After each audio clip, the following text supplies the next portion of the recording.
여러분 안녕하십니까? 끝내 300명을 넘었습니다. 신천지 사태가 한창이던 3월 초 이후 최대입니다. 오늘 0시 기준 추가 확진자는 제주를 빼고 전국 전역에서 발생했습니다. 확진자의 규모나 발생지 범위가 주는 공포감도 있지만 방송사, 서울시청에서 확진자가 처음 나오더니 이번에는 경찰청, 전주지방법원에서 확진자가 발생했습니다. 그럼 이제 코로나19 안전지대가 어디인지 선뜻 떠오르지 않는 상황. 방역당국은 이번 주말을 지켜보고 사회적 거리두기 3단계 격상도 검토해야 한다고 밝혔습니다. 먼저 박선아 기자입니다. 오늘 0시 기준 코로나19 신규 환자는 324명. 지난 14일 103명을 기록한 이후 8일 만에 300명을 넘은 겁니다. 신천지 교회발 집단 감염이 확산되던 지난 3월 8일 이후 최대입니다. 우려스러운 건 발생 지역입니다. 수도권 이외 지역에서 71명의 환자가 추가됐고 0시 공식 집계 이후 오늘 새벽 제주에서마저 환자가 발생해 전국엔 이제 안전지대가 없게 됐습니다. 광화문 집회 참석자들이 전국 각 지역에서 환자로 확진됨에 따라 환자 발생 지역과 발생 건수도 증가하고 있는 상황입니다.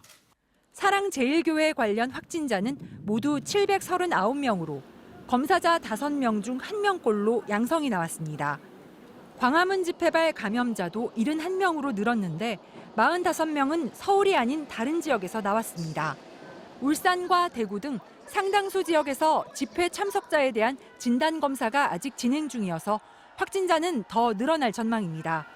게다가 잠복기가 평균 4일에서 7일임을 감안하면 숨은 참가자들에게서 증상이 나올 수 있는 이번 주말이 확산의 분수령이 될 것으로 보입니다. 정부는 집회 시간대에 광화문에 30분 이상 머문 14,000여 명의 정보를 확보했다며 즉시 검사를 받으라고 통보하고 있습니다. 2주 평균 하루 신규 환자 수가 이제 153명으로 껑충 뛴 상황. 정은경 질병관리본부장의 입에서도 처음으로 거리두기 3단계 가능성 언급이 나왔습니다. 지속적으로 확산세가 유지가 된다고 하면 3단계 격상도 검토해야 되는 그런 상황입니다. 국민 생활 전반이 마비될 수도 있는 3단계. 그 선택을 하지 않기 위해서라도 이번 주말 제발 집에 머물러 있어 달라고 방역 당국은 당부했습니다. MBC 뉴스 박선아입니다. 전국의 모든 지자체가 광화문 집회 참석자를 찾아내서 검사를 받게 하는데 행정력을 집중하고 있습니다. 그런데 대전에서는 집회 당일 한 교회 앞으로 대규모 인원이 모여서 전세버스를 타고 상경한 특정 교회가 이번 집회의 중심에 있다는 정황이 확인돼서 역학조사에 실마리가 풀렸습니다. 김태욱 기자의 단독 보도입니다. 지난 15일 오전 8시 20분쯤 대전 용산동의 한 교회 앞 도로, 붉은색 전세버스 여러 대가 줄지어 주차합니다. 1시간여 뒤 집회 참석자를 태운 차량 6대가 일시에 출발합니다. 대전에서는 현재까지 전세버스 25대가 동원돼 광화문 집회에 참석한 것으로 추정되고 있는데 처음으로 집단 상경한 정황이 포착된 겁니다. 이 교회 인근에서 광화문 집회 참석자들이 버스를 타고 상경한 것으로 알려졌는데 교회 교인 중 한 명도 코로나19 확진 판정을 받았습니다. 교회 곳곳에는 집회 당시 사용했을 것으로 추정되는 팻말까지 발견됐습니다. 이 교회 목사는 광화문 집회를 주도한 전광훈 목사와 평소 친분 관계가 있던 것으로 알려졌습니다. 방역당국은 집회 참석자들이 교회와 연결고리가 있을 것으로 보고 명단 확보에 나섰습니다. 버스 타고 간 사람 명단 파악해서 검사 다 했고요. 그게 몇 명이에요? 네, 116명. 특히 해당 교회에서 단체로 출발한 버스를 안내한 사람 역시 대전 전민동의 또 다른 교회 목사였던 것으로 알려졌습니다. 결국 교회를 매개체로 한 광화문 집회 참석자가 더 있을 가능성이 제기되고 있어 이들의 연관성에 대한 역학조사가 시급히 요구되고 있습니다. MBC 뉴스 김태욱입니다. 이렇게 방역을 방해하고 가짜 뉴스까지 퍼뜨리자 정부가 초강경 대응을 예고했습니다. 방역 방해는 구속 수사를 원칙으로 하고 가짜 뉴스 유포자도 끝까지 추적하겠다는 건데요. 문재인 대통령까지 나서 공권력이 살아있다는 걸 보여주라고 주문했습니다. 손병산 기자의 보도입니다. 지금은 코로나 사태에서 가장 큰 위기고 위기의 중심은 서울이라고 진단한 문재인 대통령은 서울 방역 사수에 모든 행정력을 동원하라고 지시했습니다. 서울의 방역을 사수해야만 대한민국 전체의 안전을 지킨다라는 결의로 임해 주시기 바랍니다. 사랑제일교회로 대표되는 악의적 방역 방해를 행정력만 가지고 막기 어렵다면 경찰, 검찰, 중앙정부에 공권력까지 동원하라고도 했습니다. 평소엔 인권 침해 우려 때문에 공권력 자제를 말했지만 이번엔 다르다고 강조했습니다.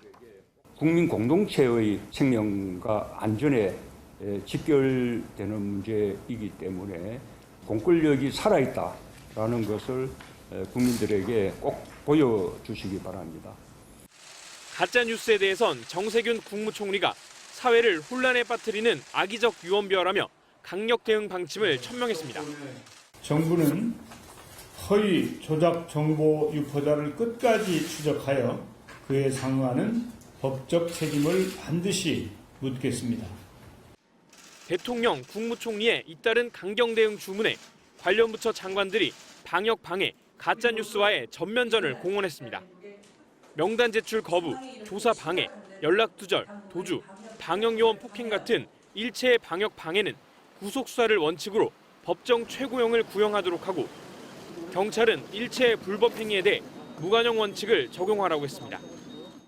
대통령이 현행범 체포, 구속영장 청구를 직접 주문하고 정부도 초강경 대응에 나선 건 광화문 집회 코로나19 확산을 막지 못하면 방역도 경제도 한순간 무너질 거란 위기감 때문입니다. MBC 뉴스 손병산입니다. 코로나19 확산으로 집합 제한 명령이 떨어진 노래방과 PC방, 클럽 같은 고위험 시설들이 문을 닫았습니다.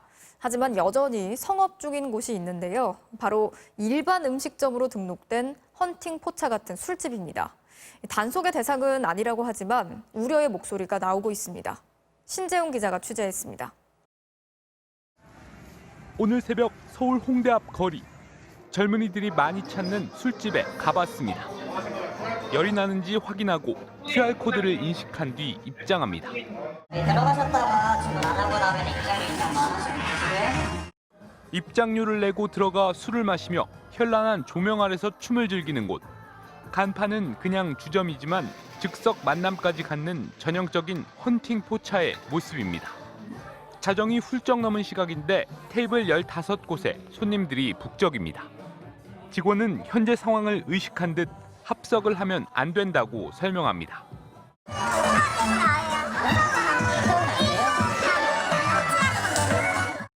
하지만 말과 실제는 달랐습니다. 곳곳에서 합석을 시도하는가 하면 흡연실에선 마스크를 내린 채로 헌팅이 이루어지기도 합니다.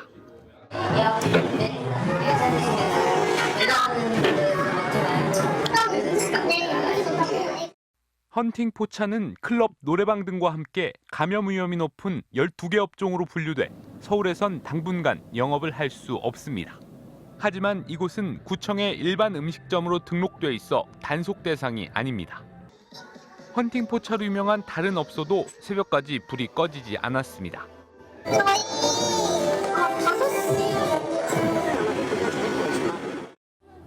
역시 일반 음식점으로 돼 있습니다. 조심은 하는 듯 길에서 호객 행위를 하면서 헌팅을 못하게 하니 영업에는 문제가 없다는 설명을 붙입니다.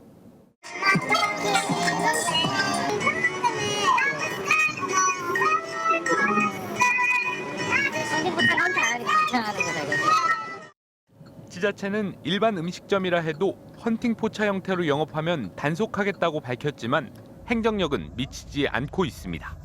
저희가 업소에 계속 있으면서 헌팅하는지 안 하는지를 지켜볼 수는 없잖아요. 민원 신고 들어온 게 있으면 나가서 확인을 하고 있고요. 목격이 되면은 바로 집합금지 명령을 내려야죠.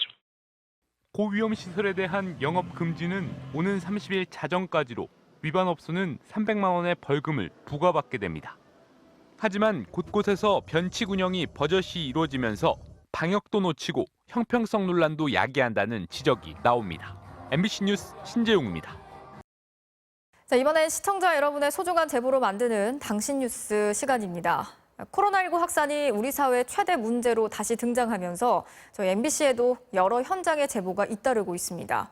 자신이 코로나 감염자라며 지하철에서 난동을 부리는 모습, 또 막막한 상인들의 이야기까지 임명찬 기자가 다양한 제보 영상을 전해드리겠습니다. 서울 지하철 2호선 방배역 승강장. 마스크를 쓰지 않은 한 남성이 영무원을 밀치며 고함을 칩니다. 옆에 있던 시민이 다가와 제압에 나섰고 몸싸움이 벌어집니다. 난동은 지하철 안에서부터 시작됐습니다. 문재인 남성은 자신은 코로나19 감염자라며 소란을 피우다 출동한 영무원들에게 쫓겨나자 거세게 항의했습니다. 마스크를 안 쓰고 계시는데 갑자기 큰 소리로 사람들한테 내가 코로나 확진자로 보이냐 막 이러면서 확진자일 것 같냐 아닐 것 같냐 막 이러면서 막 위협을 하더라고요. 50대 초반의 이 남성은 결국 경찰의 현행범으로 체포됐고 곧바로 병원으로 옮겨져 코로나19 검사를 받았습니다. 검사 결과 음성으로 밝혀졌지만 현장에 있던 승객들은 혹시 모를 감염 우려에 마음을 졸였습니다. 다 놀라시고 내리면서도 어떡하냐면서 모두한테 피해를 주는 거니까. 그래서 그런 걸로 법적인 규제가 조금 더 강화되었으면 좋겠어요. 끝없이 펼쳐진 은빛 백사장과 넘실대는 파도. 당장이라도 뛰어들고 싶은 듯한 부산 해운대 바다지만 텅 비었습니다. 물놀이 시설을 치우기 위한 사람들만 오늘 오전 드론으로 촬영한 영상에 잡혔습니다. 한창 시즌 때인데도 불구하고 사람이 아무도 없는 게 너무 아쉽죠. 그리고 또 주변 상인분들도 어떻게 보면 시즌 장사하시는 분들인데 여러모로 위로드리고 싶고 그렇습니다. 인근 광안리 해수욕장도 상황은 다르지 않았습니다. 코로나19 확진자가 급증하자 부산시는 오늘부터 해수욕장을 조기에 폐장하기로 결정했습니다. 어쩔 수 없다고 이해는 하면서도 생계 걱정에 상인들은 한숨이 나옵니다. 뉴스 듣자마자 죽고 싶은 심정입니다. 그리고 우리 직원들이 한 7명 되는데 어찌 그만두라 소리 할 수가 없어 막막합니다. MBC 뉴스 임명찬입니다.